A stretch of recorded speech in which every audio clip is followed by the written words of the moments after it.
మీ family future కు safe investment అంటే లాండోరా the valley, కంది, హైదరాబాద్.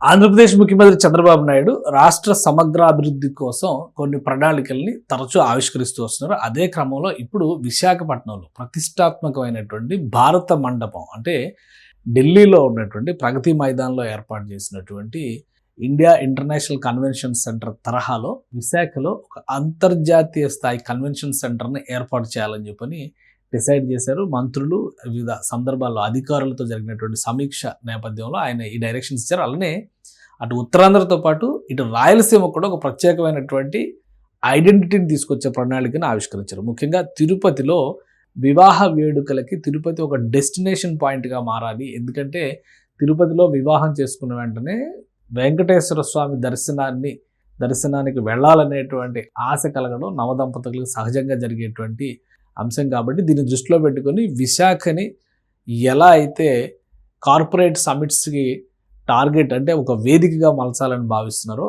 అదే తరహాలో తిరుపతిని డెస్టినేషన్ వెడ్డింగ్ పాయింట్గా మలిచేటువంటి ప్రణాళికని చంద్రబాబు నాయుడు ఆవిష్కరించారు. ఒకసారి ఆ విశేషాలు మనం చూద్దాం. ఇది భారత్ మండపం అనేది విశాఖపట్నంలో ఇప్పుడు చెప్తున్నటువంటి భారత మండపం, అంటే అసలు ఫస్ట్ భారత మండపం గురించి కూడా మనం తెలుసుకోవాలి. భారత మండపం దేశంలో ఢిల్లీలో G20 సమ్మిట్ సందర్భంలో చేసినటువంటి ఒక భారీ నిర్మాణం, ఒక అంతర్జాతీయ స్థాయి కన్వెన్షన్ సెంటర్.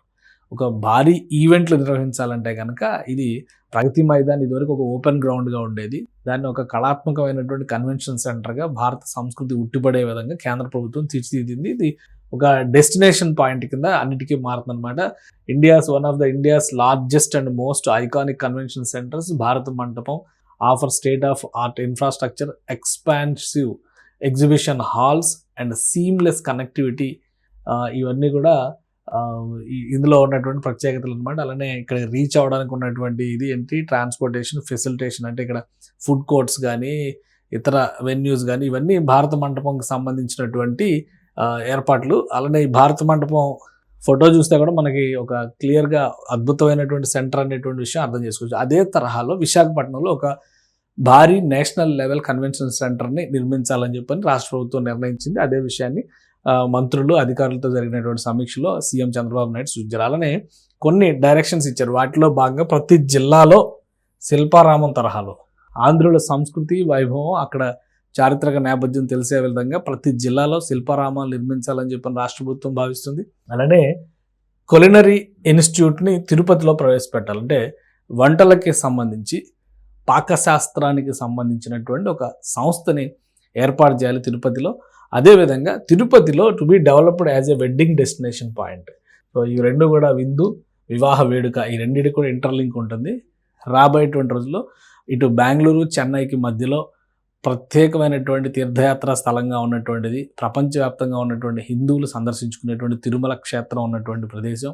వీటన్నిటిని దృష్టిలో పెట్టుకుని తిరుపతిని ఒక డెస్టినేషన్ పాయింట్ కింద, వెడ్డింగ్లకి ఒక డెస్టినేషన్ పాయింట్ కింద మార్చాలని చెప్పని రాష్ట్ర ప్రభుత్వం భావిస్తుంది. వీటితో పాటు నేషనల్ లెవెల్ మెగా ఈవెంట్స్ నిర్వహించేందుకు వనరులను సృష్టించాలంటే ఈ తరహా భారత మండపం తరహా ఒక వేదికను నిర్మించాలని చెప్పని ఆంధ్రప్రదేశ్ ప్రభుత్వం భావిస్తుంది. సో అతి త్వరలో దీనికి సంబంధించినటువంటి సమగ్ర ప్రణాళికని రాష్ట్ర ప్రభుత్వం ఆవిష్కరిస్తుంది.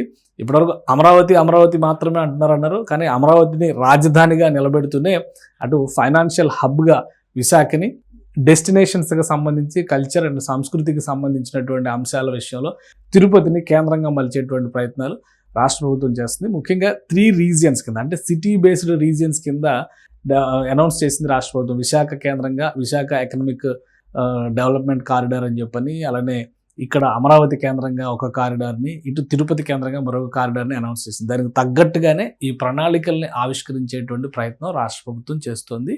వీటిపైన కాంక్రీట్ ప్లాన్, డిపిఆర్స్తో సహా ప్రతి జిల్లాలో శిల్పారామాలు ఏర్పాటు చేసే దిశగా కూడా అడుగులు వేయాల్సిందిగా సంబంధిత శాఖలకి ముఖ్యమంత్రి దిశానిర్దేశం చేశారు.